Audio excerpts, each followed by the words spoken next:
Bismillahirrahmanirrahim. Ila hadratin Nabiyil Mustafa Muhammadin sallallahu alaihi wasallam wa kafatil anbiya'i wal mursalin wal malaikatil muqarrabin wal ulama'il 'amilin wal musannifin al mukhlisin wa ila jami'il mujahidin fi sabilillahi rabbil alamin.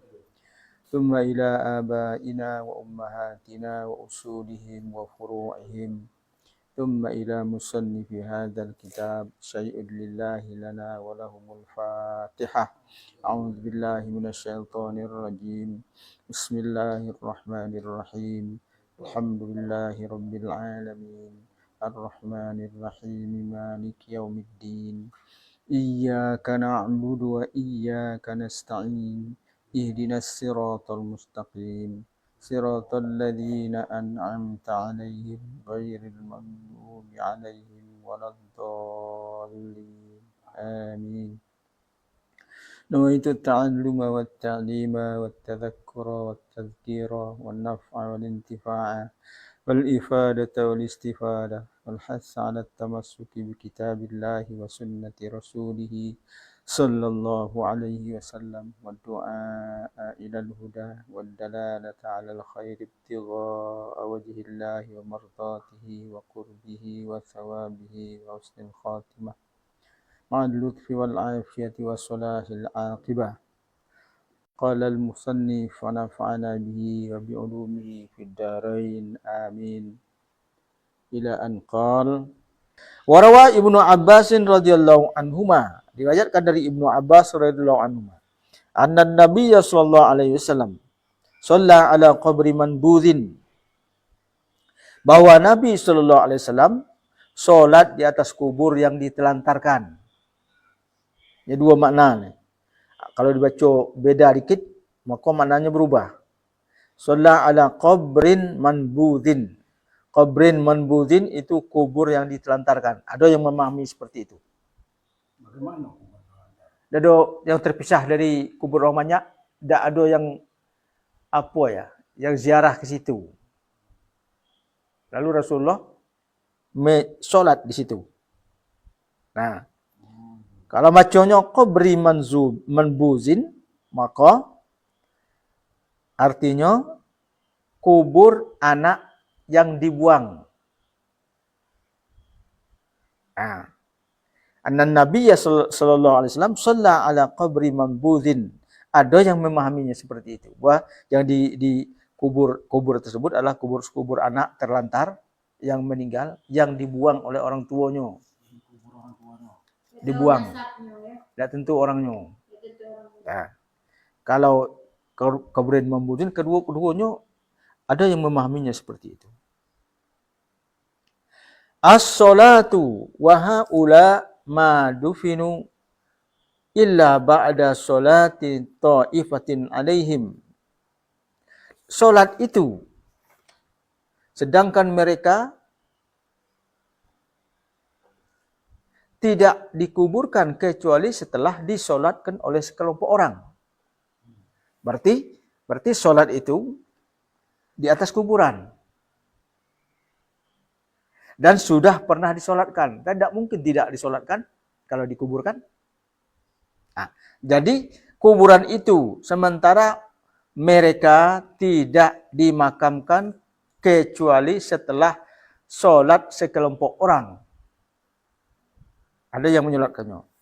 Bihaisu saqatal haraju bisolatihim, di mana kewajiban menyolatkan itu telah gugur dengan solat orang-orang itu.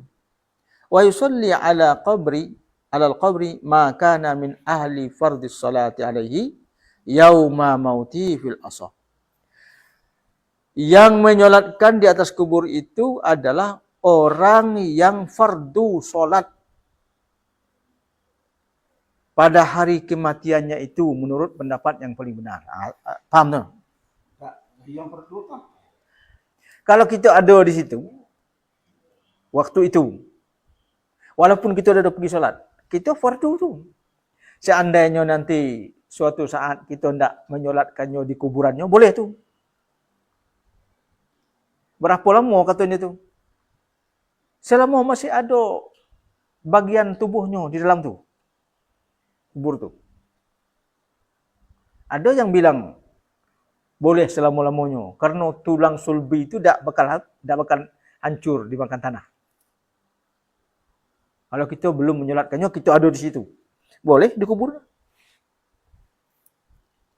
Tapi kalau kita tidak ada di situ, tidak ada boleh menyolatkannya di kubur.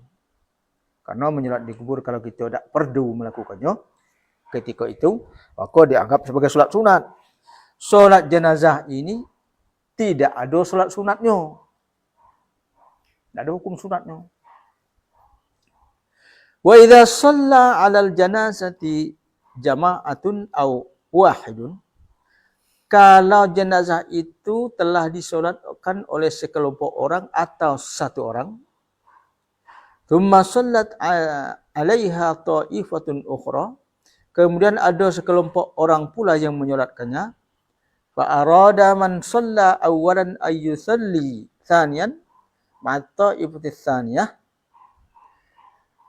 sementara yang solat pertama tadi, solat lagi yang kedua kalinya bersama kelompok kedua, fala yustahabbu lahul i'adah, maka tidak sunat baginya mengulangnya. Bal al-mustahab tarkuha. Bahkan sunat kalau dia tidak melakukannya lagi, itu sunat, dapat pahala. Kalau dia lakukan lagi, tidak sunat. Jadi sekalilah. Kita ngulang pula. Sekalilah bagi itu bagi yang sudah itu. Ya. Kalau yang belum bolehlah. Boleh. Bagi yang sudah. Bagi yang sudah sekali.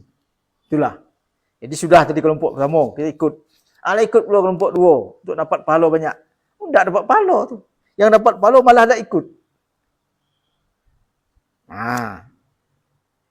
Wala yu'id, tidak boleh mengulangnya. Li'annahu yusalliha nafilah. Karena kalau diulang itu sama dengan solat sunat, fardunya lepas. Wa sholatul janazah la yutanaffalu bimithliha. Solat jenazah itu tidak menjadi sunat dengan melakukannya lagi. Wa idza dufinul mayyitu min ghairi sholatin ya'samud dafinuna wa kullu man tawajjaha alaihi fardu hadhihi sholati min ahli tilkan nahiyah. Jika mayat itu dimakamkan tanpa disolatkan, seluruh orang yang memakamkannya itu berdosa, dan seluruh orang yang terkena kewajiban solat ketika orang menyolatkannya itu pada daerah itu, berdosa.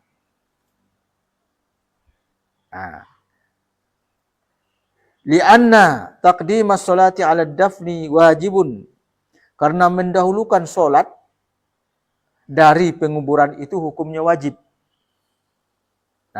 Wa in kanatis sholatu ala al-qabri tusqitul fardha, walaupun solat di atas kubur itu akan menggugurkan kewajiban, tapi orang itulah berdosa. Ngapa dikuburkan sebelum disolatkan? Illa annahum ya'samun. Walaupun kewajiban fardunya telah gugur, hanya saja mereka berdosa. Wala yunbasul mayyit, tidak boleh dibongkar mayat itu. Bal yusalli 'alal qabri, tapi disolatkan di atas kuburnya.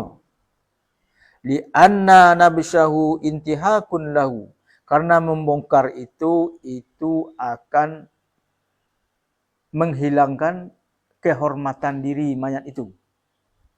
Wassalatu 'alal qabri tujzi'u, dan solat di atas kubur itu sudah membuatnya sah.